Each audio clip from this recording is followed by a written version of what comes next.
No one in ancient Egypt expected to witness the end of the world. Yet one year, without warning, something happened that should have been impossible. The Nile, the river that had risen faithfully since before memory, felt weak. Its waters crept along the banks with a strange hesitation, as if the river itself had forgotten how to breathe. At first, no one understood what they were seeing. A slightly lower flood was not unusual. Seasons shifted, winds changed. But this was different. There was a silence in the air that did not belong. Fishermen felt it as they pushed their boats into shallower currents. Farmers felt it when they dipped their hands into water that no longer carried the cold strength of distant rains. Even the animals sensed it, lingering by the river's edge longer than usual, as if waiting for a signal that never came. Egypt had built its entire identity on the certainty of this river. It was not merely water flowing across the desert. It was a divine pulse, a measured rhythm between heaven and earth, a heartbeat that had never failed. To see it falter was to feel the foundation of the world shift beneath one's feet. But the collapse did not begin with famine alone. It began with unease. Before we drift any deeper into this story, take a quiet moment to press like and settle in. What lies ahead may surprise you more than you expect. And if you feel like sharing, tell me in the comments where you are listening from and what time the night finds you. As always, the images shown here are simply companions to the narrative, not necessities. Thank you for walking this path with us. Scribes were the first to see the pattern. They had recorded flood levels with astronomical precision for generations. They trusted numbers more than belief. And the numbers were wrong. The floodwaters were not only low, they were inconsistent. Some regions received nothing at all.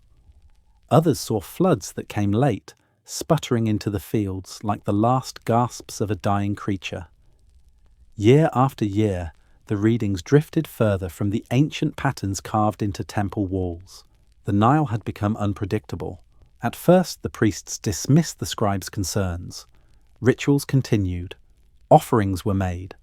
The ceremonies that once maintained the cosmic balance were performed exactly as they had always been.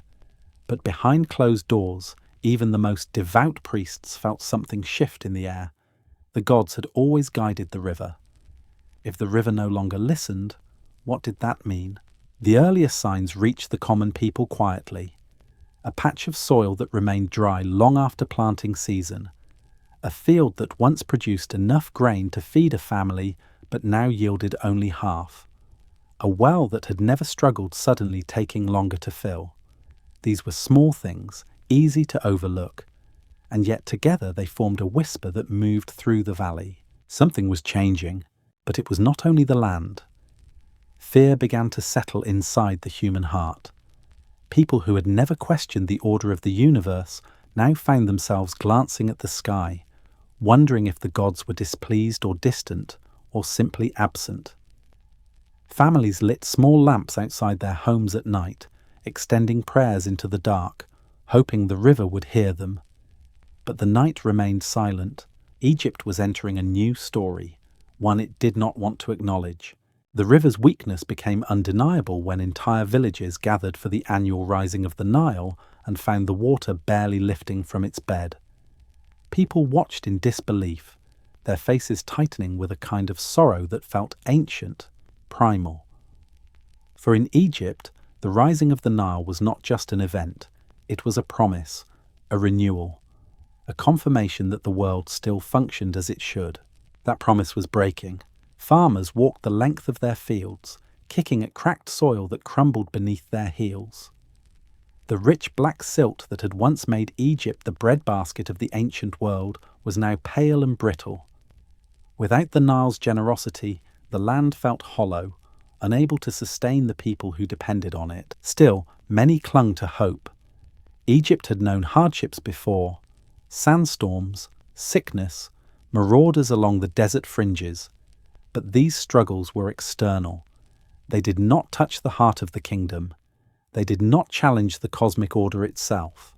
This was different. This was internal. This was the river, the pulse, the foundation. And the foundation was trembling. In the quiet pre-dawn hours, When the land was cool and the sky had not yet begun to glow, people gathered by the water's edge. They watched the reflection of the stars ripple across the faint current. Some prayed, some stared in silence, others whispered the question no one wanted to speak aloud. What if the river does not return? Because without the Nile, Egypt was not Egypt. Food began to thin. Granaries that once overflowed now held only modest stores. Grain merchants raised their prices. Families rationed their meals. Mothers pressed bread into the hands of their children while choosing to eat less themselves. In the eyes of the elders, a familiar fear surfaced, the kind that rises when memories of past scarcity return from the depths of time. As the Nile weakened, caravans from the desert brought troubling news.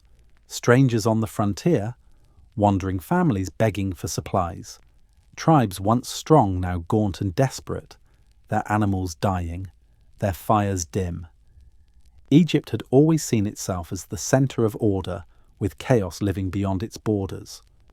But now chaos seemed to be moving toward the valley, carried not by warriors but by hunger. Even the officials of the kingdom began to argue. Scribes compared their records, insisting that the cycles no longer matched anything preserved in the archives. Priests strained to interpret omens that refused to align with the rituals of the past. The conversations behind temple walls grew urgent, voices low, tinged with uncertainty. It was becoming clear that the Nile was not simply behaving differently. It was breaking from a pattern that had defined Egypt since before the first pyramid stone was set. And with that break came another truth, one far deeper and more frightening. Egypt had believed its world was eternal. But eternity does not tremble. Eternity does not falter. Eternity does not forget to rise. The Nile had forgotten. And so, the Pyramid Age began to end, not with an invasion or a rebellion or a sudden disaster. It ended with a single breath the river could not take. A quiet moment in which the universe failed to perform its expected rhythm. No one knew it then. No one understood the full weight of what they were witnessing. But in that moment, the order that had shaped Egypt for centuries began to unravel. The collapse of a civilization does not announce itself with thunder. It begins with the softest whisper, the whisper of a river that had stopped breathing. Before the decline began, Egypt stood at a height few civilizations have ever reached. It was a world forged not through conquest or accident, but through an unbroken belief in order. In those centuries we now call the Pyramid Age, the people of the Nile lived inside a structure of meaning so complete that they could not imagine its collapse. Every riverbank, every field, every ritual, every stone block rising toward the sky affirmed the same truth. The world was stable, and Egypt was eternal. The Great Pyramids were not only monuments, they were equations carved into the desert. They expressed a relationship between heaven and earth, between king and cosmos, between humanity and the unseen forces that shaped existence. The builders of Giza did more than move stone. They anchored the entire kingdom to a vision of cosmic harmony. In their minds, the pharaoh did not rule because he was powerful. He ruled because he was necessary. He stood at the center of creation, the embodiment of divine balance, the living fulcrum that kept chaos at bay. Without the king, the world itself would drift into darkness. This belief was not symbolic, it was literal. To doubt the king was to doubt the order of the universe. That certainty shaped everything. The bureaucracy of Egypt became one of the most sophisticated ever recorded, not because the people feared collapse, but because collapse felt impossible. Food moved along granary routes with the precision of a well-tuned heart. Temples performed rituals at exact hours, aligning human action with celestial time. Farmers followed flood cycles so predictable that planting felt less like labor and more like participating in the rhythm of the cosmos. Life unfolded with a quiet confidence. If the river rose, crops grew. If crops grew, offerings filled the temples. If offerings filled the temples, the gods remained satisfied. And if the gods remained satisfied, the king continued to keep chaos away from the borders of the world. It was a circle so perfectly closed that people no longer needed to question it. This was the true strength of the Pyramid Age, not its monuments, but the belief that those monuments symbolized a universe under control. The workers who carved stone at Giza did not see themselves as laborers. They saw themselves as participants in a divine system. Their work was part of a larger harmony, a contribution to a world that would outlast their own names and lifetimes. They lived with the calm that comes from knowing the future will look like the past. But certainty has a flaw. When a system becomes too perfect, it becomes fragile. When a belief becomes absolute, it loses the ability to adapt. And while Egypt believed it was eternal, the world around it continued to change, slowly at first, then with increasing force. For generations, those changes were too small to matter. A slightly lower flood, a caravan arriving later than expected, a desert tribe migrating closer to the valley. Nothing large enough to disturb the illusion of permanence. Nothing large enough to challenge the belief that Egypt had mastered the art of stability. Yet beneath the surface, the balance was stretching. The old equations required the river to behave as it always had. They required the pharaoh to remain unquestionably divine. They required a society that never doubted its foundations. And somewhere in the quiet flow of time, those conditions began to fail. Still, no one alarmed the kingdom. No one imagined that a structure built on divine order could weaken. After all, the pyramids remained standing. The rituals continued without interruption. The king still wore the crowns of Upper and Lower Egypt. To the eye of anyone living in the age, everything looked unchanged, but the most important cracks are the ones no one notices. The ones that begin not in stone, but in belief. Egypt was entering a threshold, a place between what had always been true and what was about to become impossible. The world built on certainty still held its shape, but the forces that once supported it were shifting beneath the sand. The people of the Nile did not yet know that their golden age had already passed. They did not know that the assumptions they trusted most would soon betray them. And they did not know that the collapse of their world would begin not with an attack or a rebellion, but with a slow erosion of the very confidence that had sustained them for centuries. The Pyramid Age still shone in the desert sun, but its light was beginning to fade, one grain of sand at a time. At first, the signs were almost invisible. A few missing grain deliveries, a season when the desert winds arrived earlier than expected, a dry well on the edge of a village that had never failed before. In a kingdom as vast as Egypt, small disruptions were easy to overlook. After all, the great temples still held their rituals. The scribes still recorded the calendar. The priests still spoke with the confidence of men entrusted with eternity. Yet the desert has a way of whispering truths before anyone is prepared to hear them. Along the edges of the Nile Valley, caravans returning from distant oases reported troubling encounters. Travelers spoke of groups of desert tribesmen appearing pale and weakened, wandering near the borders in numbers not seen before. Their faces hollow, their movements desperate, their hunger unmistakable. To the Egyptians, these people were symbols of the untamed world beyond the river's reach. To see them suffering was unsettling, for it meant the land outside the borders was no longer merely harsh. It was dying.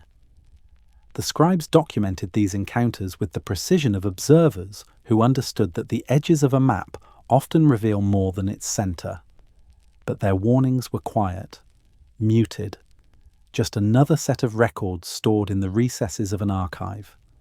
The clearest evidence appeared at the causeway of King Unas. Here, in a passageway built to guide the king from life to eternity, the walls had always been adorned with scenes of order and prosperity. Harvests overflowing, animals fat and healthy, priests performing sacred rites in perfect harmony. These were the images Egypt had crafted of itself for generations. They reinforced the certainty that the kingdom was unshakable. But further along the causeway, a different set of images appeared. Images that did not belong to the world Egypt believed in, images that few wanted to acknowledge. Emaciated figures, bodies collapsed in poses of exhaustion, faces drawn and tortured by hunger, lines of starving people bent beneath a suffering that no ritual or offering could ease. These were not mythic creatures. They were not enemies in battle scenes. They were human beings in pain. The desert tribes, the outsiders, the ones who lived just beyond the reach of the Nile. Their presence in royal art was unprecedented. Egyptian artists did not carve suffering without purpose. They carved symbols, warnings, truths too important to ignore, and yet these carvings were largely ignored. For centuries, historians treated them as mere depictions of foreign hardship, a contrast to highlight Egypt's power. But the truth was far more unsettling. These carvings were a mirror. They showed what would happen if the Nile continued to falter. They showed what life looked like without abundance. They showed a future on the horizon long before it arrived. The starving figures on the walls of the Una's causeway were not just outsiders, they were omens. Still, the kingdom pushed the signs aside. Egypt was accustomed to seeing itself as the center of order. Chaos was something that happened elsewhere, beyond the borders, beyond the Nile's reach. That belief had kept the nation confident, but it also kept it blind. While the causeway captured the fear rising within the collective mind of Egypt, other warnings emerged. In markets, grain sellers began mixing sand into their sacks to stretch their supply. Fishermen returned from the river with fewer catches and haunted expressions. Families watched the water levels with anxiety, hoping that the next season would be kinder. But the river did not rise. The scribes noted the shrinking flood levels with growing discomfort. Year after year, their records did not match the reassuring cycles of the past. The numbers dipped, then dipped again, and the subtle decline that had begun as an anomaly became a pattern strong enough to disturb even the most skeptical priest. The question no one dared ask lingered in the air. What happens when the center of the world loses its breath? Across the kingdom, unease spread like a quiet tremor beneath the earth. Conversations in taverns grew hushed. Travelers left offerings at wayside shrines with increasing desperation. Priests spoke of rituals to calm the gods, but their voices betrayed a strain the people had never heard before. Egypt had always believed that signs of collapse would be dramatic: a foreign invasion, a rebellious uprising, a sudden curse from the divine. But collapse rarely announces itself loudly. It approaches in fragments, in whispers, in warnings carved on stone that few take seriously until it is too late. The world was unraveling, and Egypt, wrapped in the illusion of its own permanence, had not yet realized that the age of certainty was already breaking open. For more than 90 years, Pepi II sat upon the throne of Egypt. His reign was so long that entire generations were born, lived and died, knowing no other ruler. In the beginning, he was a symbol of divine strength, a king who carried the weight of the two lands with calm authority. But as the decades passed, something began to change. A quiet truth settled over the kingdom, one so subtle that few recognized it at first. Time was catching up with the man who was supposed to stand outside of it. In the old kingdom, the pharaoh was not just a monarch.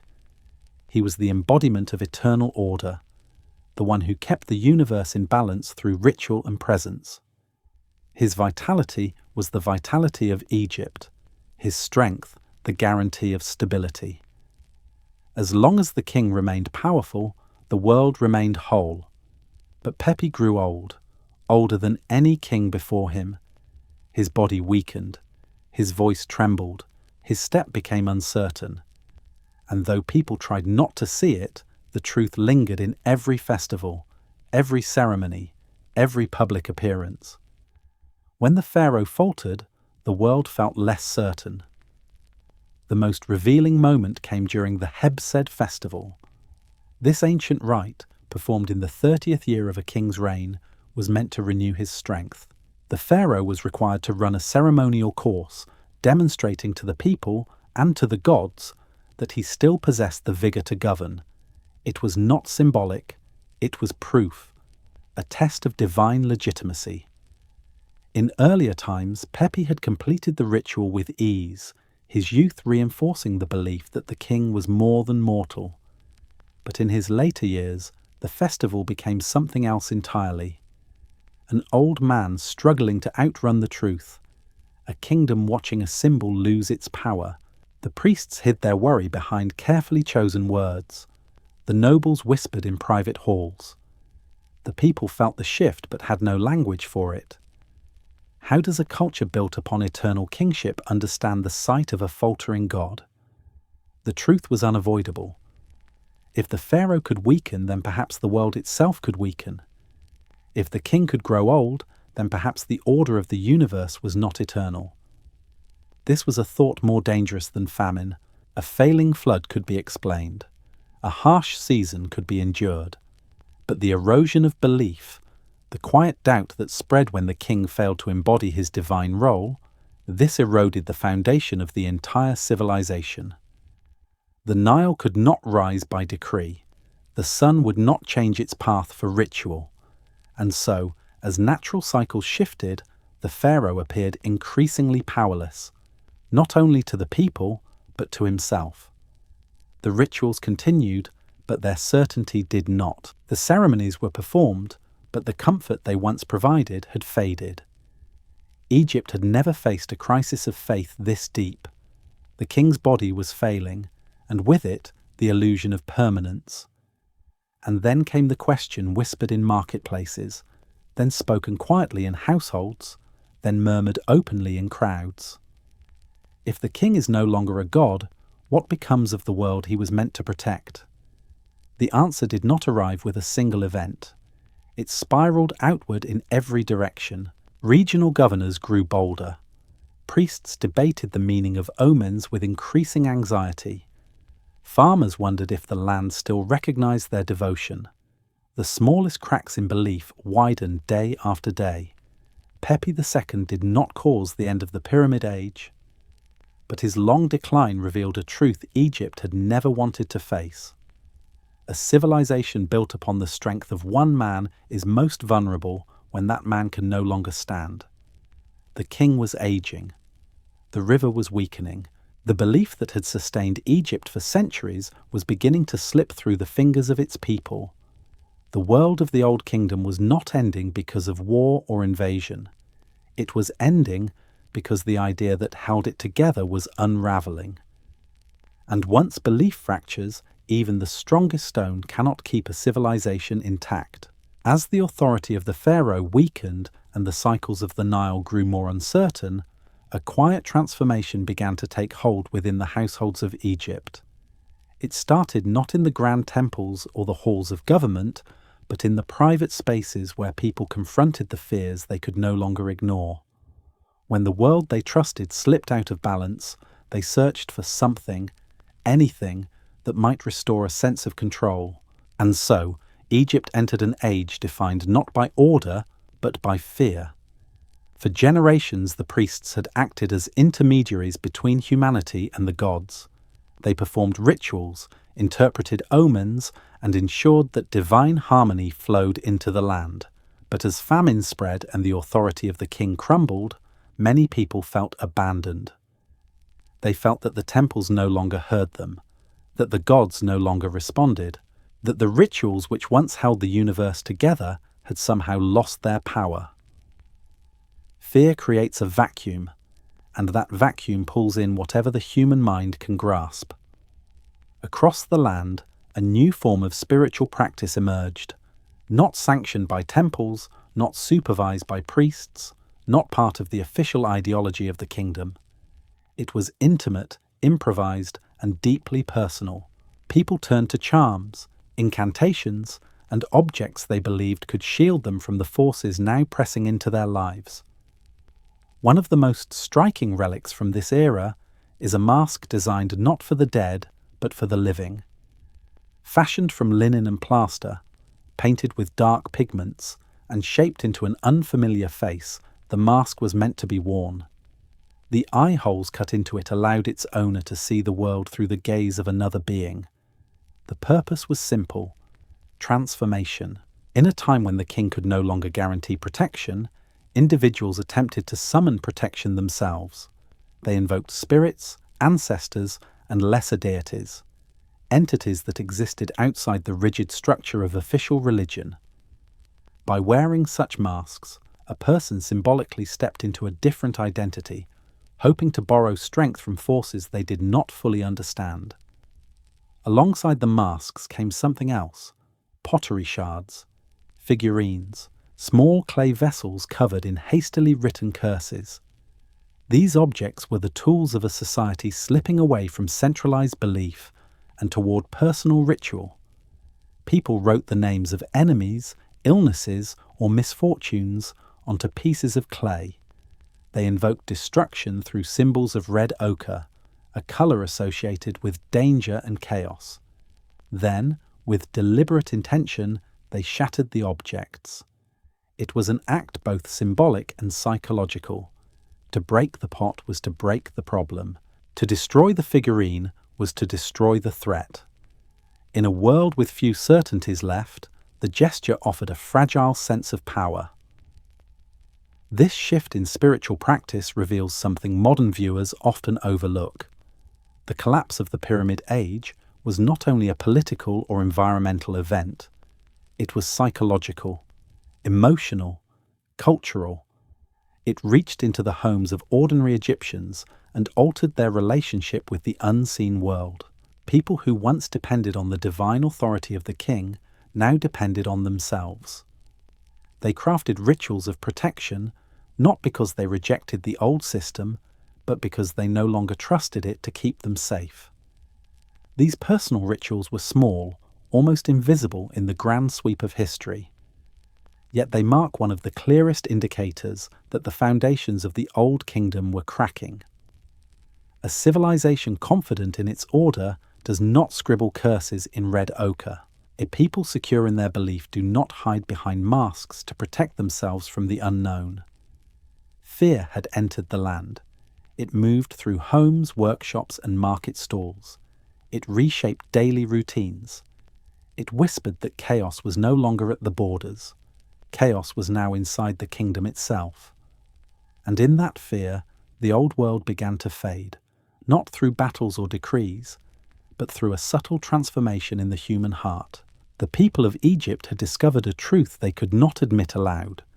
If the gods could not maintain order, they would try to maintain it on their own. But in doing so, they revealed a deeper truth. A civilization begins to collapse not when its monuments crumble, but when its people feel the ground shift beneath their spirit. As fear settled across the land and trust in the pharaoh faded, Egypt entered a new phase of its unraveling, one far more visible than the quiet rituals performed inside households. The collapse of central authority did not happen overnight, but when it finally came, it came with a clarity that no one could ignore. The king's voice no longer carried across the two lands. The great bureaucracy, once the most sophisticated on earth, began to thin and fracture. Governors in distant provinces received fewer orders from the capital. Grain shipments that once flowed with predictable rhythm slowed to a trickle. Temples struggled to maintain their rituals, and on the edges of Egypt, where law had always been fragile, it disappeared entirely. This was the moment when the center could no longer hold. With the pharaoh weakened and unable to assert control, power did not vanish. It rearranged itself. Authority slid away from Memphis, drifting down the river like silt in the current, settling into the hands of men who had once served the state but now served themselves. They became warlords. These local rulers, nomarchs, had always existed, but now they operated in a world without oversight. They had their own soldiers, their own grain stores, their own alliances. Some protected their people with genuine loyalty. Others exploited famine and fear for personal gain. All of them believed they were acting to preserve order, but in their struggle to hold on to control, they only accelerated the fragmentation of the kingdom. Among these figures, one man stands out, Anktifi. His tomb, carved into the cliffs at Moala, holds one of the most revealing inscriptions of the entire period. The walls boast of his bravery, his generosity, his unmatched leadership. He portrays himself as a savior during famine, a provider when the world had turned barren. He claims to have fed the hungry, clothed the poor, and restored hope where none remained. He also claims that every region around him was starving, dying, collapsing, except his own. At first glance, his words read like the declarations of a benevolent ruler. But a deeper look reveals something else entirely: exaggeration, desperation, fear. Anktifi wrote about famine not just because it was real, but because it amplified his importance. The worse the crisis, the greater he appeared in contrast. His inscriptions tell us less about objective truth and more about the psychological landscape of a society in collapse. He was a man trying to prove, to the gods, to his people, and perhaps to himself, that he mattered in a world slipping into chaos. Egypt had begun to splinter. Different regions operated almost like separate states. Alliances formed and dissolved. Local conflicts erupted. Rival warlords attempted to feed their own people by taking from others. Some fortified their towns, others raided along the riverbanks. The Nile, once a unifying artery, became a boundary between competing powers. This fragmentation is often mentioned briefly in history, reduced to a short line about political instability, but it is far more significant than that. It marks the moment when the fundamental structure of Egypt ceased to function. The Pyramid Age depended on centralization, on a single point of authority, on unified belief. When that unity disappeared, the world that supported the pyramids disappeared with it. The inscriptions of Anktifi reveal another truth as well. He barely mentions the pharaoh. In fact, the king is reduced in his tomb to a name carved so small it is almost an afterthought. This is not accident. This is evidence. Evidence that the divine kingship, the idea that had held Egypt together, no longer commanded loyalty or awe. The king was absent not just from the political landscape, but from the mental landscape of his people. Once belief collapses, the institutions it supports collapse soon after. Egypt was now a land of competing rulers, each convinced he was the last defender of order. But in their individual quests for survival, they ensured that the unity of the kingdom would not return easily. The warlords did not end the Pyramid Age on their own, but their rise revealed that the age was already over. A world held together by a single axis cannot survive when that axis fractures into a dozen smaller ones. The Nile still flowed. The desert still enclosed the kingdom. The sun still rose over the fields and temples. But Egypt was no longer one land. It was a collection of anxious territories, each trying to shield itself from the growing storm. And the storm was far from over. There are moments in history when a single act, carried out in desperation or rage, reshapes the destiny of an entire civilization. Moments when the damage is not only physical, but spiritual.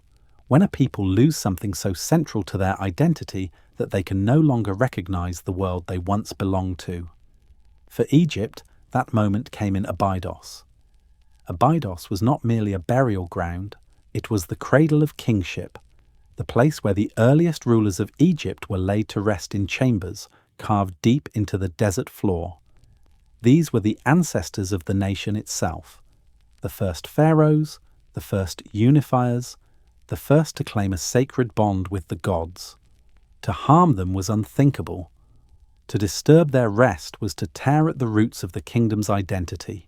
And yet, in the chaos of the first intermediate period, as warlords battled for territory and desperation tightened its grip on the land, an act occurred that no Egyptian could have imagined.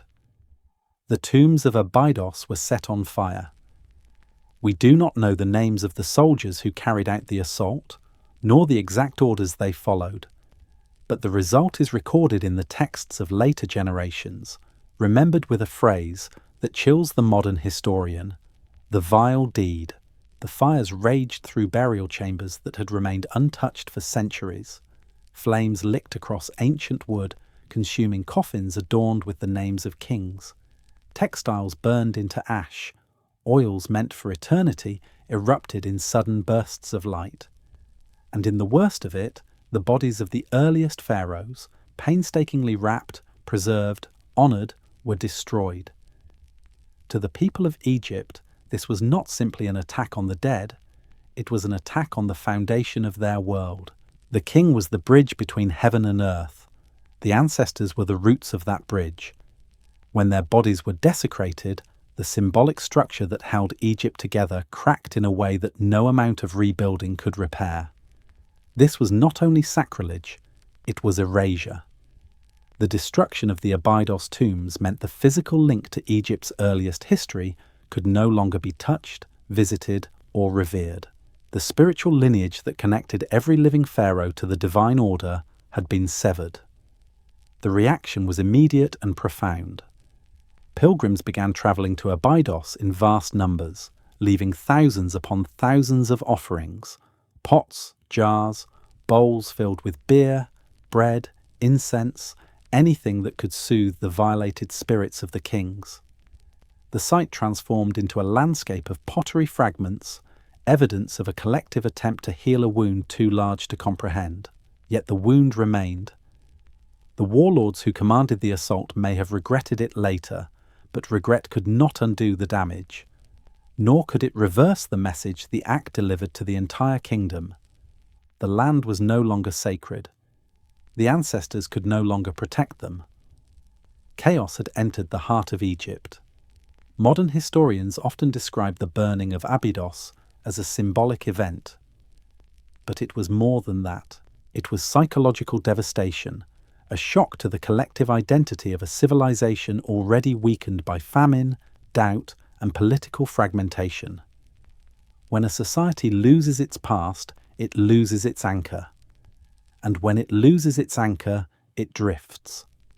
The destruction at Abydos marked the moment when Egypt's collapse became irreversible. The unity of the Old Kingdom could not be restored because the spiritual foundation upon which it had been built was gone. The people who had once believed themselves chosen by the gods now questioned whether the gods still walked with them at all. Yet from this darkest hour, a new force would emerge. A leader shaped by war, driven by purpose, determined to mend a world that had been broken. The age of fire and famine would soon give way to the march of an army. And at its head stood a man destined to reunite the two lands, not through divine right, but through sheer will. But the path to unity would be paved with blood. Out of the fractured landscape of Egypt, where warlords battled for shrinking resources and ancient loyalties dissolved in the dust, a new force began to rise. It did not emerge from the old capital. It did not come from the line of kings whose lineage had been shattered at Abydos. Instead, it came from Thebes, a city that had once been peripheral, distant, almost minor compared to the great centres of the north. Yet in times of collapse, power often grows where least expected. Thebes possessed two advantages that shaped its destiny. The first was geography. Positioned along a bend in the Nile, it controlled the surrounding farmland and strategic routes that still carried life through the heart of the country. The second was spiritual. Its patron deity, Montu, was a god of war. In an age defined by conflict, such a god was no longer a symbol of aggression alone, but of survival. And it was under Montu's watchful gaze that a new leader emerged. His name was Montuhotep. He was not born into uncontested divine authority. He did not inherit a unified kingdom. What he inherited was a world already broken. What he inherited was responsibility, not stability. The land he ruled was threatened on every side. Hunger had weakened the people. The social fabric that once held Egypt together was torn. The legitimacy of kingship itself had evaporated in the smoke of Abydos. If the gods had abandoned Egypt, then Montuhotep would act without their certainty. If the past had been destroyed, he would forge a new one. He began the long campaign of reunification. It was not a swift or glorious march. The battles were brutal, fought against hardened warlords who believed they were the last defenders of order. Villages were burned, supplies were stolen, armies clashed along the river's edge, where the bodies of the fallen drifted between reeds and temple reflections. The unification of Egypt was not a ceremonial joining of crowns. It was a reconstruction through suffering. The archaeological record preserves the human cost of this struggle in harrowing detail. In a tomb cut into the cliffs of Deir el-Bahri, excavators uncovered the remains of Montahotep's soldiers, natural mummies preserved by desert heat rather than royal intention. Their bones still bore the marks of violence. Arrows had pierced rib cages. Skulls had been fractured by clubs and stones. Arms were broken. Tendons severed. Some bodies showed signs of being attacked even after falling in battle. These were not warriors who died in theatrical duels. They died in chaos, in desperation, in the violent throes of a nation tearing itself apart so that it could be made whole again. And yet Montahotep honoured them. He buried these men not in mass graves far from memory, but within his own mortuary complex. He placed them among the elite, giving their sacrifices the dignity of proximity to kingship. Their death was woven into the very story of Egypt's rebirth. Thebes transformed as well. What had once been a peripheral city grew into the new spiritual and political centre of the kingdom. Montahotep's victory crowned it with authority. His leadership and the cost it demanded shifted the axis of Egypt from north to south. But even in victory, something had changed in the Egyptian mind. The old kingdom had believed in divine kingship, Pharaoh as God incarnate. Montahotep did not inherit that belief. He rebuilt kingship through action, not ancestry, through force, not cosmic certainty. He did not stand as a serene mediator between heaven and earth. He stood as a warrior who understood that order must sometimes be carved from disorder. His rule marked the beginning of the Middle Kingdom, a period often remembered as a renaissance. But beneath the flourishing art and restored governance, there remained a lingering shadow, the memory of famine, fragmentation, and the desecration at Abydos. Egypt had been reunited, but it was no longer the same Egypt that had built the pyramids.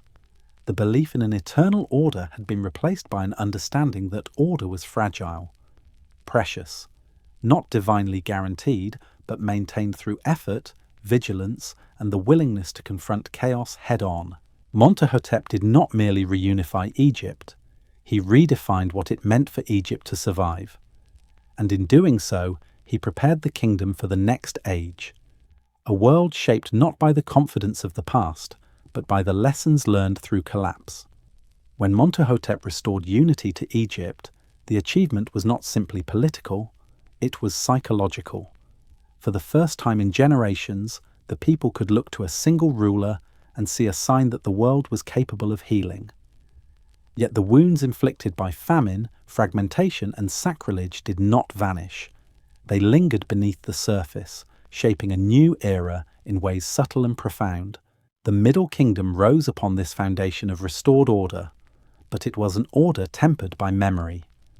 Gone was the serene confidence of the Old Kingdom, the belief that harmony was eternal and collapse impossible.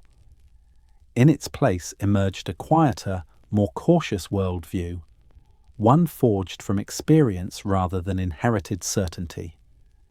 Egypt had learned that the world could break, and so, as stability returned, it returned with restraint. The fields once again yielded grain. The Nile regained a more predictable rhythm, though never with the same unwavering generosity the ancients had known. Trade resumed, temples reopened, craftsmen honed their skills in workshops now filled with the hum of restored purpose. To the casual observer, Egypt might have seemed reborn, as if the age of the pyramids had found new life in the south. But something fundamental had shifted. The Middle Kingdom did not build pyramids of the same scale. It did not spend decades moving stone across desert plains as its ancestors had done. The monumental ambition of the past had been replaced by a new kind of pragmatism. Egypt invested in infrastructure, in administration, in stability rather than spectacle. The memories of hunger and division were too fresh, too vivid. People no longer believed that eternity could be carved into stone. This change in worldview is reflected in the everyday objects placed inside the tombs of the era. Instead of vast wall scenes depicting abundance and divine order, the dead were often given wooden models, miniature bakeries, breweries, granaries, and workshops. Tiny figures kneaded dough, poured beer, butchered livestock, and stored grain. These were not toys. They were assurances. They represented the basic functions of life, the things people feared losing most during the years of famine. In the Old Kingdom, afterlife provision was symbolic, eternal, cosmic. In the Middle Kingdom, it was practical. The dead wanted bread. They wanted beer. They wanted work to be done on their behalf so that scarcity would never reach them again. In these small carvings, we glimpse the emotional imprint of collapse. The state, too, adapted. Montuhotep's successors understood that unity was fragile, and they acted accordingly. Pharaohs like Senusret III fortified the southern border with a series of massive fortresses stretching deep into Nubia. These were not temples or monuments. They were instruments of survival. The fortress at Buin stood like a giant upon the riverbank. Its high walls cast long shadows across the water. Soldiers trained atop towers. Watchmen scanned the horizon for threats. It was a statement etched into mud brick. Egypt would no longer wait for chaos to come. It would guard against it. This new militarized outlook did not stem from aggression, but from memory. The Middle Kingdom rulers understood something essential. Collapse begins at the edges long before it is felt at the center. And so they reinforced those edges. Trade networks expanded. Diplomacy strengthened. The bureaucracy grew more refined than ever before. Egypt became flexible, adaptive, willing to reshape itself when needed. Art shifted too, still elegant but more introspective, more human, less concerned with divine perfection and more invested in the lives of ordinary people. It is easy to view the Middle Kingdom as a simple return to glory, but that interpretation ignores the depth of change. This was not a revival of the Old Kingdom, it was a response to it. A civilization shaped by trauma, guided by caution, and strengthened by the humility of experience. Egypt had been forced to recognize its own vulnerability, and in that recognition it became wiser. The people once believed the world was stable because the gods made it so. Now they understood that order had to be maintained, actively, deliberately, sometimes forcefully. Every policy, every fortress, every grain store carried the imprint of memory. The Middle Kingdom flourished not because Egypt forgot its collapse, but because it never did. And yet even in this new age of strength and measured ambition, there remained one more chapter to unfold. A final reminder that history is not linear, and that the forces of change often approach from directions no one expects. For despite all its precautions, Egypt would again face a presence from beyond its borders, one that would rule not from the shadows, but from the throne itself. When we look back across the centuries at the fall of the Pyramid Age, it is tempting to search for a single cause. A drought, a famine, a weak king, a political fracture, a moral decline. The human mind longs for a clean explanation, a single line between past and present that makes sense of collapse. But history rarely offers such clarity, and Egypt, perhaps more than any ancient civilization, reveals that the end of an age is never a single moment. It is a slow unraveling, one that begins long before anyone realizes what is happening. The evidence was always there. We simply forgot how to see it. The first signs hid in the rhythms of the river, in the thinning floods that broke a pattern older than memory. The Nile did not fail suddenly. It exhaled more weakly each year, shifting the fragile balance between abundance and hunger. The cause may have been climate change, volcanic activity, or distant weather cycles. But to the Egyptians, the meaning was the same. The foundation of their world was no longer reliable. Then came doubt, the quiet, corrosive force that weakens belief long before institutions fall. As Pepi II aged beyond the span of normal kingship, the people saw a truth they were never meant to see. The pharaoh was mortal.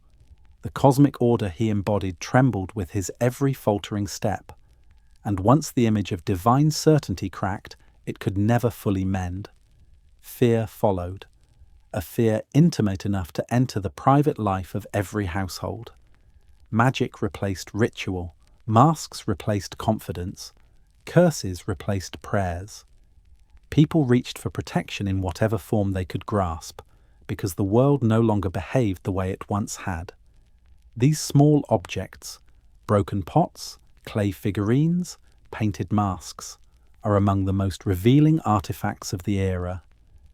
They show not what Egypt believed, but what it feared. Next came the fragmentation of power. When the center weakens, the edges strengthen, and Egypt was no exception. Warlords like Ankhtifi rose not because they were ambitious, but because the structure that once kept ambition in check had dissolved. Their inscriptions boast of stability in a world collapsing around them, but beneath those boasts lies panic. Panic that the order they relied upon had vanished, and then, the moment that symbolized the collapse more clearly than any other, the burning of Abydos. A civilization does not survive the destruction of its memory without consequence. When the tombs of the earliest pharaohs were desecrated, Egypt lost not just bodies, but identity. The chain of divine kingship was broken. The past, once a source of legitimacy and meaning, became ash. Yet the story does not end there. Out of the chaos rose Montuhotep, a king shaped not by divine inheritance, but by necessity. His unification of Egypt was not a return to the old order, but the creation of a new one, an order forged from the lessons of collapse. The Middle Kingdom he inspired was more resilient because it remembered what had been lost. It guarded its borders, strengthened its administration, and embraced a worldview grounded in humility rather than perfection. This is the deeper truth buried in the sand. Civilizations do not fall because of a single event. They fall when multiple pressures, environmental, political, spiritual, psychological, converge over time. They fall when the assumptions that once kept them stable become brittle. They fall when the people who once trusted in eternity begin to feel the fragility of their world. The Pyramid Age ended because Egypt forgot something essential. Order is not guaranteed. Stability is not permanent. And even the greatest structures crumble when belief erodes from within. But there is another lesson here as well. Collapse is not only an ending, it is a transformation. Egypt rose again not because it denied the darkness of its past, but because it learned from it.